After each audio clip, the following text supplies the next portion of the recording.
welcome to the Lost Book Reports. Today I'm doing something I don't normally do, but I have a good reason to do today, which is I am doing a double book review on two different books that also came out, two different times. One's very recent, one's not as recent, but they deal with kind of the same subject, which is this is going to be a pretty serious video. I don't think I'm going to cry. Forewarning, I might not, who knows. And I don't, it's serious. There's a serious tone to it. And it's something that's personal to me. But so I picked both these books because I think they do a good job of showing both sides of the issue, which is depression and suicide. So, with that being said, I'm going to start with the first book I read and then the second book.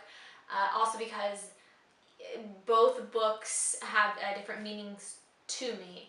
And the best way I can explain this is, like I said, this is a personal thing for me, and it's personal in the sense of, wow, this actually is a lot harder for me to say than I was expecting. It's something I've talked about before. I talk about it more on my personal blogging channel, but I feel like for some reason it's harder for me to say here, and it's weird for me to really truthfully acknowledge it on camera at this moment. But I struggle with clinical depression and suicide, which is something I have attempted and thought of before. So get that out of the way, just to say it. So due to a recent string of events, January was one of my months where I was in a severe depression.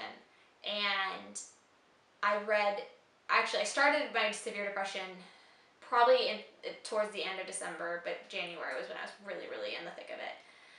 So during the end of December and stuff, I started reading Love Letters to the Dead, which is the first book I'm going to talk about. And Love Letters to the Dead is by Ava DeLauria. I hope I pronounced that right.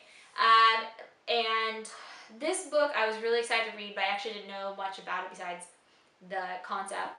Love Letters to the Dead. That it's a girl who writes love letters to dead people. But really it's about so much more than that. So it starts off with, it's been a while since I read it, so give me a second. It starts off with this girl named Laurel, who, as a class assignment, is assigned to write to a dead person. But she ends up kind of making this a diary, and you'll notice throughout it, she starts with she writes to Kurt Cobain, and then she's writing to Janis Joplin, and I think Jimi Hendrix is one of them, and River Phoenix, and there's a whole slew of people she's writing to, but the one thing she's writing to, you'll notice the theme is that she's writing to people who've all lost their lives accidentally, or maybe not accidentally, and at a young age, and she's talking to them about her life and what's going on through her life. And one of the things she's struggling to deal with is her sister's death the year-ish prior to this. And so she's dealing with that, and then also dealing with her own personal depression and her struggles, which is really what got me with this book. Was as I was reading it, what I didn't expect was there was parts in this book as I was reading it, I just started bawling, and I was bawling. I mean, it really touched me, because there was things where he'd be like, her boyfriend in the book would be like, where are you, where's your brain, where are you going, and you get these thoughts, and it's almost like this, what I call it, my crazy, and I know that's not like a affectionate term to call it, but I got it. I was crying because I got how she felt, but also I got how her sister Meg felt, and as you read this, you'll see, you learn more about Meg, and that she put Meg on this high pedestal, and she wanted to do everything that her sister did, and through getting to, really looking back and trying to figure it out, but also through knowing people who knew her sister, she learns that it wasn't as perfect as she thought. And maybe, or maybe not, maybe her sister did commit suicide. Um, but it kind of, in a roundabout way, deals with the issues, and I loved it so much because it touched me in that way, and I thought I did a really good job at addressing everything. So yeah, I found this to be a good book, and I really enjoyed it, and it's a quick read and an emotional read, way more emotional than I thought it was going to be. And it reminded me a lot, I think is he quoted on this book? Yeah, it reminded me a lot of The Perks of Being a Wallflower. I did not actually like The Perks of Being a Wallflower, but it reminded me of like his writing, and there's a lot of moments in there where you go, wow, and it resonates with you and connects. So yeah, it's a good read. I highly, highly recommend it, and I see why it's gotten all the claim it's gotten. So there's that, Love Letters to the Dead. The next book is I Was Here by Gail Forman. And if you follow me on Twitter and social media, I was really, in January, I was really excited about this book. And I don't know if anybody else does this when they're sad or in general, but especially me. I'm in general already kind of like a morbid person. I have darker interests, but especially when I'm sad and really, really sad, I tend to want to watch and read and listen to things that are the same as what I'm feeling. So sad and depressed, and I find it very cathartic in a way. And so one of those books was I Was Here, when I found out it was about suicide. Because again, at that point of when I was reading this, I was suicidal. And so for me, I was like, yeah, I want to read this. It's kind of, like calls to like. So I got this book, and I was so excited to read it. And this book was so perfect for me at that point of where I was in my depression, because it actually helped me get out of my depression. And that's because this book deals with two girls, Cody and Meg. Cody and Meg are best friends, they're inseparable, and then Meg goes off to college and commits suicide. And Cody is left with trying to figure out what went wrong. How did her friend, who she thought didn't have any signs of depression, or what I like to call concealed depression, which is something I dealt with, because I think a lot of people who would say they really, really knew me probably would not know I have depression.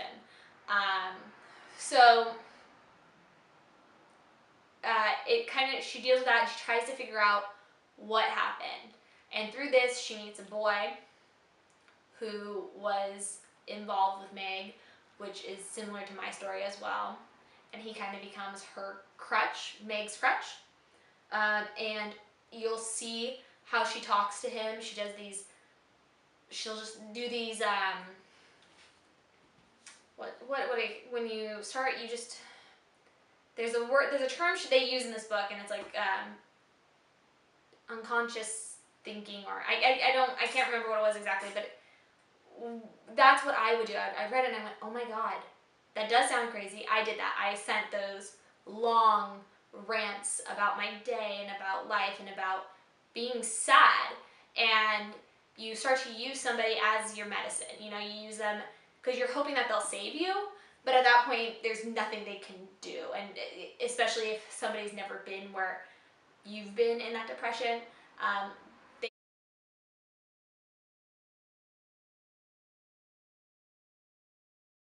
What this book touches on, though, is something that I've never experienced personally, and I've never been interested in experiencing, is the whole suicide, the online suicide support groups, where people basically support you in committing suicide and helping you do it. And through events, Cody finds that out about Meg, and she kind of goes on this personal vendetta to understand what was going on with her friend.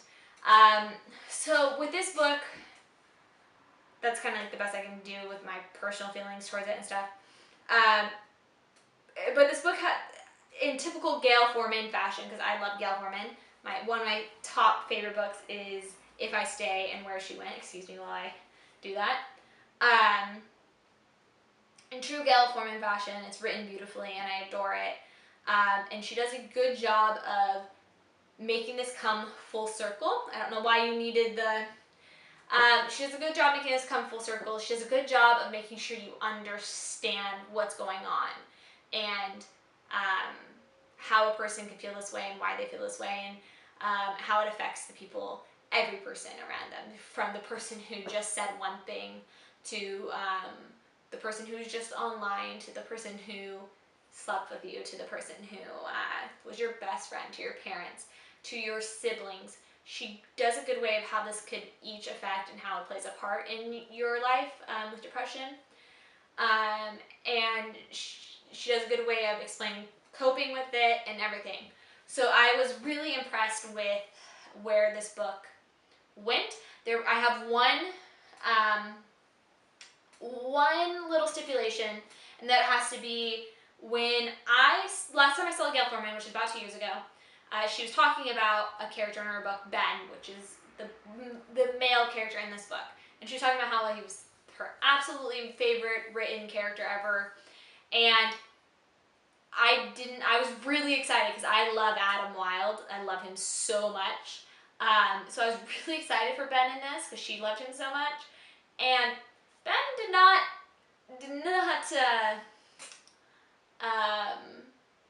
win me over, did not woo me. Although I love that he's like, she does a really good job of portraying a guy. He's got his faults. He's not perfect. He's not swoony.